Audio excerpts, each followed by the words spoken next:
Uma das marcas do Rio Grande do Sul é a miscigenação dos povos, muito em função da imigração de pessoas de diversos países que formaram a nossa cultura. Há mais de 190 anos, por exemplo, chegavam aqui ao Vale dos Sinos os primeiros imigrantes alemães. Hoje, Dia do Imigrante no Brasil, nossa reportagem relembra um pouco desta trajetória. Os olhos de Dona Eva olham saudosos a foto de toda a família. Ela, pais e 4 irmãos imigraram para o Rio Grande do Sul em 1922. Por aqui, a vida era bem diferente da região que moravam próxima a Berlim, na Alemanha. Hoje, aos 100 anos, ela e familiares de 2 gerações relembram os momentos guardados em fotografias. A filha Margot conta que por aqui a maior dificuldade foi o preconceito contra os alemães e o nazismo da Segunda Guerra Mundial. Isto foi um pouco difícil, mas minha mãe sempre calcou muito, nós temos que preservar a língua. Aí veio a guerra, e na época de guerra a gente tinha que falar bem baixinho, né? Ou quando ia para Novo Hamburgo não devia abrir o bico. Os primeiros 5.000 imigrantes alemães chegaram ao Rio Grande do Sul entre 1824 e 1830. Eles vinham fugindo das guerras, da fome e das epidemias que assolavam a Alemanha naquela época e estavam atrás de uma vida nova por aqui.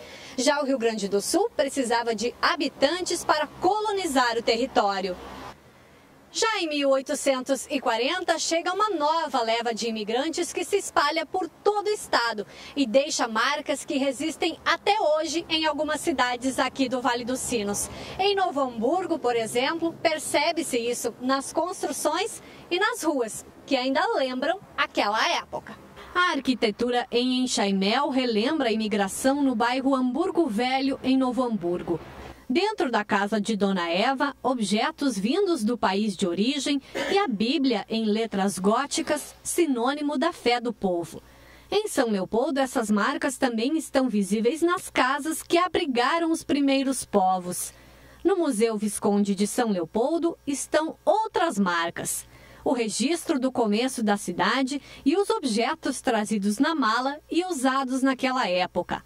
Muitos imigrantes vieram viver da agricultura e fazem parte das cidades que se formaram. Então estamos falando de uma São Leopoldo, ao qual Novo Hamburgo fazia parte, ao qual Sapucaia, Esteio, Portão, São Sebastião do Caí, Ivoti, Feliz, Nova Petrópolis. Então pensarmos assim, é uma região enorme, onde aos poucos então esses lotes foram sendo então a partir do final do próprio ano da chegada dos imigrantes alemães, sendo então distribuídos, né, a essas famílias que foram vindo. Em várias cidades, os alemães também influenciaram a formação das atividades econômicas que caracterizam as cidades até hoje. Essa atividade já foi trazida de lá e começou a ser desenvolvida aqui. Então não é à toa que Estância Velha se torna a capital nacional dos curtumes, não é à toa que Novo Hamburgo se torna a capital nacional do calçado, em função desse momento da chegada dos imigrantes alemães que trouxeram essas atividades, esse conhecimento da Alemanha para cá. E quem tomou a decisão de largar o país de origem e buscar novos rumos não se arrepende. Em família ainda se passam costumes, histórias e um amor que nasce pelo novo país. Na geração agora dos bisnetos se perdeu, mas é importante preservar a cultura porque é algo interessante, é diferente. Tu saber uma outra língua ou conhecer outros costumes. Viver entre 2 polos e polos diferentes. Assim como é muito bom a gente conhecer um país tão perfeito que nem a Alemanha, mas dizer, eu amo o meu Brasil.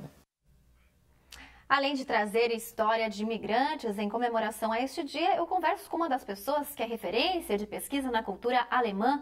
Felipe Kumbraun estudou muito a história desse povo. Felipe, boa noite, tudo bem? Boa noite, Bruna, tudo bem? Tudo bem, já é conhecido aqui da TV Fevale sempre quando o assunto é imigração. Eu queria que você falasse um pouco, então, claro, de uma maneira resumida, como esses povos, né, imigraram da Europa aqui para o Brasil no início do século XIX. E grande parte deles veio para o sul do Brasil. Sim, São Leopoldo é conhecida como berço da imigração e porque eles saíram de lá, entre outras questões, questões financeiras, econômicas, crises econômicas, dificuldades com guerras, com conflitos, dificuldades com a alimentação.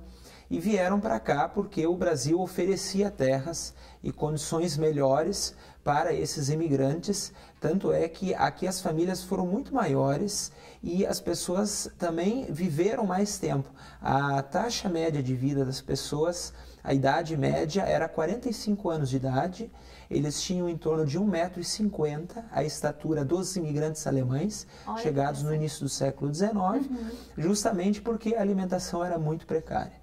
E também um dado interessante, 1 em cada 3 crianças lá não chegava aos 5 anos de idade, não sobrevivia, não passava dessa idade. Então, tantas dificuldades fizeram com que eles viessem para cá.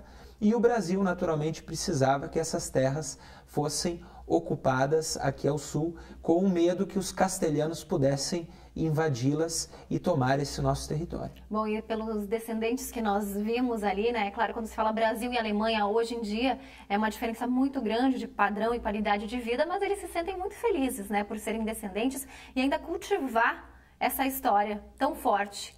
Eu acredito que sim, que tem muito essa relação entre Alemanha e Brasil, afinal, como por exemplo a dona Eva, uma alemã, mas seus filhos, seus netos, bisnetos, todos brasileiros de origens germânicas. Então isso é buscar um pouco esse passado e cultivar algumas dessas tradições, como às vezes, como nós vimos a questão do idioma, como a questão da alimentação, da cultura, e também hoje poder agradecer também a esses nossos imigrantes por terem vindo a uma terra que, apesar de todas as dificuldades, é uma terra abençoada por Deus aí, que auxiliou com que essas famílias continuassem aí, geração a geração, progredindo. Bom, Felipe, falando em relação à nossa região, ainda se tem ideia de comunidades que cultivam essa cultura bem forte? Claro, nós temos muitos descendentes na região, né, de alemães, italianos, mas estamos falando na parte alemã.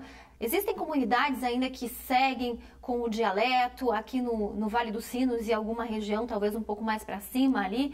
Tem dados bem específicos sobre isso? Sim, é muito presente em muitas comunidades próximas daqui, como Dois Irmãos, Ivoti, e subindo a serra, ali eu acredito que todos os municípios que compõem hoje a Rota Romântica, que pega uma parte da região das Hortênsias, uma parte do Vale dos Sinos e até mesmo alguns municípios do Vale do Caí, isso ainda é muito presente, porque aqui a gente teve diversas outras etnias que vieram para Novo Hamburgo, para a região metropolitana, mas no interior ainda a gente tem uma predominância em algumas comunidades, passa de 85%, 90% ainda dos moradores com as suas origens germânicas. Então é interessante que eu vejo que muitas pessoas da nossa idade que moram aqui não falam mais o idioma alemão, mas ainda em Dois Irmãos, Nova Petrópolis é possível encontrar, e a questão muito presente da culinária, dos grupos folclóricos,